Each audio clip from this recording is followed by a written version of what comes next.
Hello शिक्षक साथियों, कैसे हैं आप सभी। अभी हम आपके सामने उपस्थित हुए हैं ऐसे समाचार के साथ जो अभी पत्र जारी हुआ है प्राथमिक शिक्षा निदेशालय बिहार सरकार शिक्षा विभाग के तरफ से, जिसमें जो है आपको अपने विद्यालय में पेरेंट टीचर मीट का आयोजन करना है दिसंबर माह में। क्योंकि इससे पूर्व में जो है नवंबर महीने में 29 नवंबर को आपको याद होगा कि पेरेंट टीचर मीट यानी शिक्षक अभिभावक संगोष्ठी जो है विद्यालय में आयोजित किया गया था। उसी के आधार पर इस महीने भी जो है पेरेंट टीचर मीट का आयोजन होना है। इसके लिए प्राथमिक शिक्षा निदेशक श्री विक्रम कुमार के द्वारा जो है पत्र हर जिला के जिला शिक्षा पदाधिकारी और जिला कार्यक्रम पदाधिकारी समग्र शिक्षा अभियान को लिखा गया, सर्व शिक्षा अभियान को लिखा गया है संबोधित करके, जो पत्रांक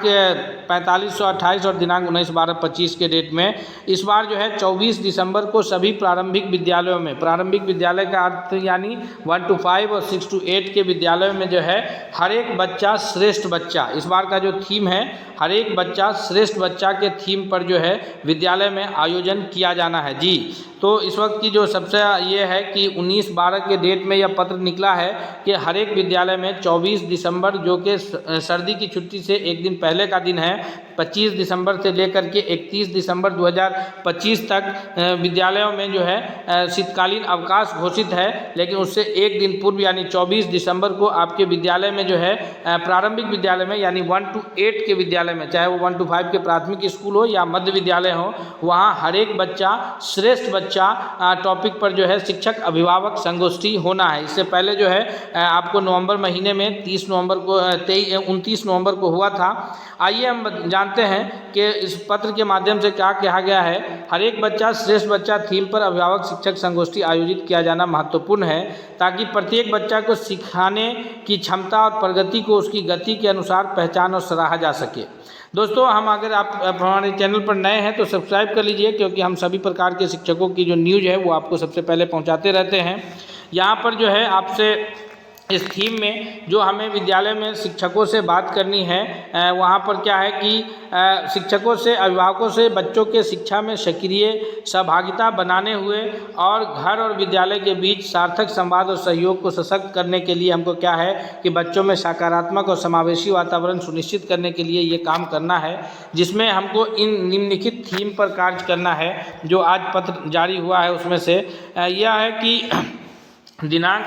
24 दिसंबर 2025 को सभी प्रारंभिक विद्यालय जिसमें 1 to 5 और मध्य विद्यालय शामिल है, चाहे अगर यूएचएस विद्यालय है वहाँ भी 1 to 8 यूएचएस स्कूलों में भी 1 to 8 के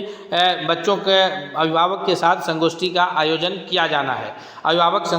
शिक्षक संगोष्ठी का आयोजन होगा। संगोष्ठी में अधिक से अधिक अभिभावकों की जो सहभागिता है वो सुनिश्चित हो सके, ऐसा प्रयास जो है विद्यालय को करना है, जिसमें विद्यालय प्रधान के साथ साथ सभी शिक्षक जो है सम्मिलित होंगे। तो यहाँ पर विद्यालय को ये प्रयास करना है कि जो संगोष्ठी का आयोजन हो रहा है उसमें कुछ एक नहीं बल्कि अधिकांश बच्चों के पेरेंट्स जो बच्चे विद्यालय में पढ़ने आते हैं उसके अभिभावक उसमें शामिल हो सके। आगे इसमें बताया गया कि संगोष्ठी में प्रत्येक बच्चों की शैक्षणिक एवं सह-शैक्षणिक उपलब्धियों तथा सीखने की आवश्यकताओं पर अभिभावक के साथ चर्चा करना है। दोस्तों, आपको पता होगा कि अब विद्यालय की तरफ से संपूर्ण व्यवस्था जो 6 से 14 वर्ष के बच्चों के लिए मुफ्त एवं अनिवार्य शिक्षा की बात जो आरटीई के द्वारा किया गया है, राइट टू एजुकेशन के द्वारा, और जो शिक्षा नीति कहता है उसके तहत अब सरकारी विद्यालयों में न सिर्फ खाना ड्रेस बल्कि पूरे जो उसकी जो भी किताब कॉपी से लेकर के बैग और FLN किट यानी जो फंडामेंटल लिटरेसी और न्यूमरेसी में प्रयोग होने वाले जितने भी प्रकार के जो किट हैं, जो TLM है यानी टीचिंग लर्निंग मटेरियल है, शैक्षणिक गतिविधि में सहायक के लिए जो भी मटेरियल है वो सभी उपलब्ध कराए जा रहे हैं। और समय समय पर जो है खेल का आयोजन कराया जाता है ताकि बच्चों का सर्वांगीण विकास हो सके। ऐसे में हम उसमें जो है अभिभावकों की जो सहयोग है वो आवश्यक है। बहुत सारी जगहों पर ऐसा होता है कि विद्यालय की तरफ से बहुत सारी कोशिश की जाती है लेकिन अभिभावक के तरफ से उसका जो है ये नहीं मिल पाता है, सहयोग नहीं मिल पाता है। तो ये ध्यान रखना है कि जब अभिभावक उसमें सहभागी होंगे तो फिर हम जो है अभिभावक से कह पाएंगे कि हमारी तरफ से ये सरकार की तरफ से सही है, ये उपलब्ध कराई जा रही है, आप बच्चों में बच्चों में आपकी तरफ से जब सहभागिता होगी तो फिर बच्चों का विकास बेहतर हो पाएगा। तो प्रत्येक बच्चा की शैक्षणिक जो गतिविधि है अभी चूँकि जो है कंटिन्यू अभी पिछले सप्ताह से जो शुरू हुआ था वो इस सप्ताह भी जारी जारी है, लेकिन जहाँ जहाँ शीतकालीन अवकाश बच्चों के लिए जो शीतलहर को देखते हुए विद्यालयों में शैक्षणिक गतिविधि को स्थगित किया गया है, इस कारण जो है बच्चों का जो त्रैमासिक मूल्यांकन का कार्य चल रहा था उसको आज स्थगित किया गया है। लेकिन ये अभी शैक्षणिक गतिविधि में इसकी भी हम लोग चर्चा करेंगे जब पेरेंट टीचर मीट होगी, तो उसमें जो है बच्चों की क्या शैक्षणिक उपलब्धि रही है, अभी त्रैमासिक मूल्यांकन पिछले सप्ताह हुआ है उस पर चर्चा होगा, और जो बच्चों की क्या सह शैक्षणिक गतिविधियां हैं, यानी वो अपने ग्रुप के साथ कैसे रहते हैं, वो खेल में कैसे हैं, वो पेंटिंग बनाने में कैसे हैं, तो इन सभी बातों पर जो है अभिभावक को चर्चा करनी है, ताकि अगर कोई बच्चा खेल में उत्कृष्ट प्रदर्शन कर रहा है तो उसे उसकी तरफ मौका दिया जाए। कोई बच्चा पेंटिंग्स में है, कोई बच्चा सिंगिंग में अच्छा प्रदर्शन कर रहा है, तो बचपन से जब हम उस तरफ उसको मौका देंगे तो उसी में से कोई बच्चा फिर तेंदुलकर और कोई लता मंगेशकर बनकर आगे की ओर बढ़ेगी। तो इसको लेकर के जो है आयोजन ये करना है। आगे है कि संगोष्ठी में बच्चों के स्वस्थ पोषण और स्वच्छता और अभिभावकों से चर्चा हो, यानी बच्चा जो है स्वस्थ पोषण ले और स्वच्छ रूप से विद्यालय आए रोज़, और उसमें साथ भी साथ जो है अनीमिया जो है, जिसको खून की कमी जिसको कहते हैं, रोकथाम के लिए जो है आयरन और फोलिक एसिड की जो गोली है टैबलेट विद्यालयों में उपलब्ध कराया जाता है, उसके सेवन के संबंध में भी जानकारी देनी है कि कैसे बच्चों में, क्योंकि बहुत सारे ऐसे बच्चे होते हैं जो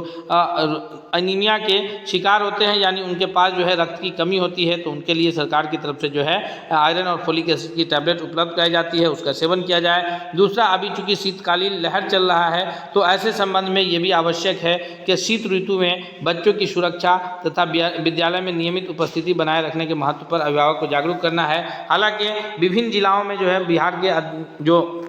कई ऐसे जिला हैं, अधिकांश जिले में जो है इस प्रकार के पत्र निकले हैं जहां जिला शिक्षा पदाधिकारी के स्तर से हो या फिर जो है जिला पदाधिकारी के स्तर से हो, आपदा प्रबंधन की तरफ से ये पत्र जारी किया गया है, जिसमें शैक्षणिक स्तर की जो गतिविधियां हैं, शैक्षणिक स्तर की गतिविधियां को स्थगित किया गया है। बाकी जो विद्यालय है वो जो अन्य कार्य के लिए खुले हैं, तो वहाँ पर जो है शैक्षणिक गतिविधि स्थगित है। लेकिन जब भी ये शीतकालीन मौसम का जब सुधार होगा, बच्चे विद्यालय आएंगे, तो सर्दियाँ उस वक्त भी रहेगी, तो वैसे सिचुएशन में जो है बच्चों को ये नियमित सुरक्षा, यानी सर्दी के जो कपड़े हैं जो वो सब पहना करके भेजें, इस पर चर्चा करनी है गार्जियन के साथ। तथा राज्य स्तर से उपलब्ध कराए गए गूगल फॉर्म जो उपलब्ध कराया जाएगा संगोष्ठी में गतिविधि की जानकारी को, उसमें हर प्रधान शिक्षक को भरना अनिवार्य होगा। राज्य की तरफ से एक गूगल फॉर्म उपलब्ध कराया जाएगा, जिसमें आपको विद्यालय का नाम, उसका यूडाइस विद्यालय का, और उसमें जो शिक्षक लोग, शिक्षा विभाग संगोष्ठी हुई है उसकी आपको फ़ोटो रखनी है, और किन किन बातों पर आपने चर्चा करी है उन सभी बातों का उसमें जो है उल्लेख करना है, और करते हुए जो है आपको ये आयोजन करना है। कब, एक बार फिर से बता दें, 24 दिसंबर 2025 को आपको विद्यालय में शिक्षक संगोष्ठी का आयोजन करना है। शैक्षणिक गतिविधि अभी चूँकि विद्यालय में कई जिलों में बंद है, ऐसे में आपको जो है यह अनिवार्य है कि आप इस प्रकार का आयोजन को लेकर के, अब जिला स्तर से किस प्रकार का पत्र निकलता है जो हम आपको जरूर जानकारी देंगे।